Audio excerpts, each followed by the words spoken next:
Then, here we have another short story called The Left Hand of Aux-Cevoires by Daniel Peterson.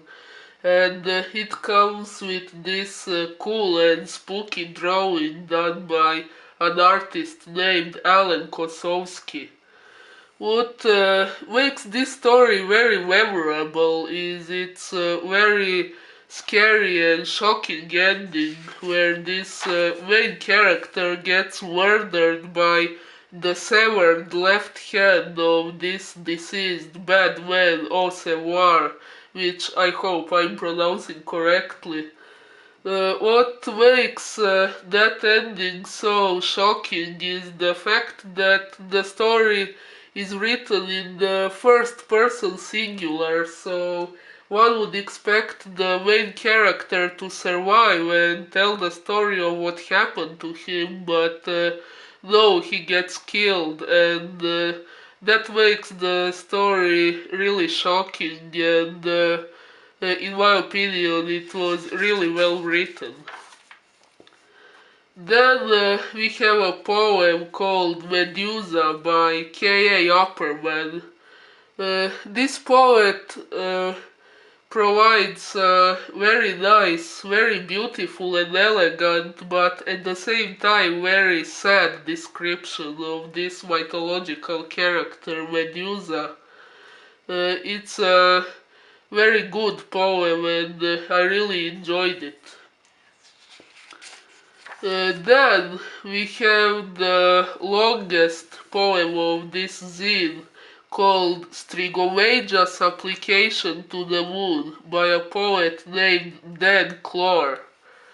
It has some really vivid words and phrases, creating some very dark and grotesque images, like this one here saying, by sanguinary sacrifice and brains of rats and flitter mice. Wow, that was really dark and impactant. It's a very good poem.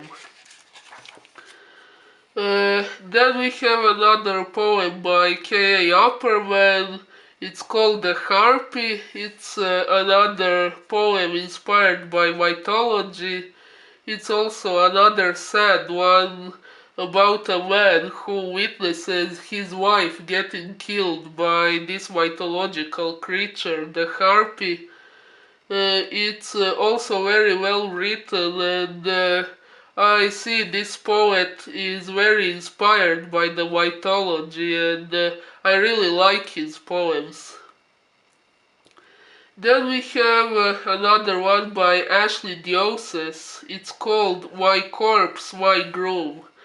If I interpreted this poem correctly, it describes a woman who has become a vampire and now she is developing an urge to feed on the man she loved. It's very dark and very good. I liked it.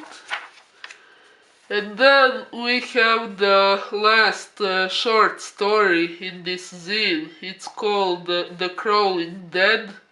It was written by David Barker, who also wrote the previously reviewed column called The Old Lemurian. It has some very vivid and gory descriptions of murder, and then it has this shocking ending where a deceased old lady is crawling into a display case in the museum, and it's even more shocking because the main character imagines something like that happening, like dead people crawling, and then it happens right in front of his eyes. He sees his murdered aunt crawling into that display case, and it was really shocking and well written. I was really impressed. And at the end of this little book we have another really nice drawing showing a building or something on top of a hill. Maybe it's this museum from this last story. I'm not sure, but it looks really good. I like it. And at the end of this video, I'd like to say I'm really glad to have to have a copy of this first issue of the Audient Void. In my opinion, it makes a really nice part of a book collection or a magazine collection or a collection of horror merchandise. It's really great, and unfortunately this first issue is sold out by now, but if you're interested maybe in the second one, you can check the link in the description below. I'm planning to buy it, and I strongly believe I'm not going to regret it, and I'd like to thank Mr. Baird for making me able to buy a copy of this first issue. Thank you so much.